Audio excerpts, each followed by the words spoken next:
8 bilyones pesos mao kini ang gigahin nga budget sa national government ubos sa Department of Public Works and Highways kun DPWH aron masolusyonan ang problema sa baha sa dakbayan sa Sugbo. Ang pangu sa Cebu City Committee on Infrastructure nga si Councilor Jerry Guardo may butyag nga miabot na sa 1.8 billion pesos ang ilang nagamit gikan sa pondo tulo ka tuig human sa pag-implementar sa Flood Control Drainage Master Plan.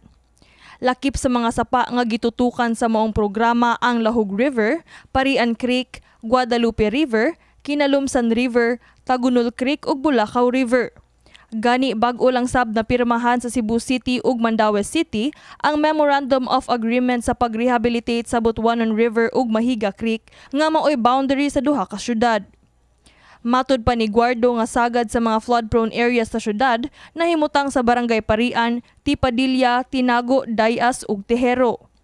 Sigun sab niya nga usa sa rason nga nakapalangay nila sa pagpadayon sa ilang flood control projects ang mga tituladong mga luna nga anaa nahimutang sulod sa 3-meter easement sa mga nahisgutang sapa. Doon na mga within the 3-meter easement, doon na mga titled na property.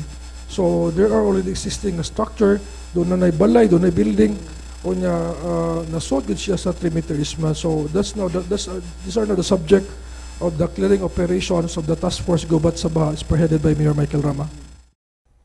Ning saad ang Cebu City Government nga mohatag og insaktong bayad alang sa yuta ug mga establishmento nga adunay titulo sa di pa kini ipaubos sa clearing operation. We can immediately settle man ang rightful owner to give them the just compensation sa value silang property. Then mabayaran na mo sila the lot including the structure, then masatisfied lang sila sa appraisal sa value silang property, then we can also immediately implement the flood control projects. Gawas niini, nagpabiling hagit kanila ang mga informal settlers nga nagpuyo daplin sa mga sapa. Nagkanayon ang kagamhanan nga ilang ipadayon ang pagpatukod og medium-rise buildings aron mahimong relocation site sa mga maapektuhan sa maong proyekto. Apan gipahimug-atan ni Guardo nga bisan pa man sa nasinating taas nga pagbaha sa syudad sa milabayng mga semana, nakita gihapon sa mga mulupyo sa syudad ang pipila ka mga kabag-uhan nunot sa ilang flood control projects.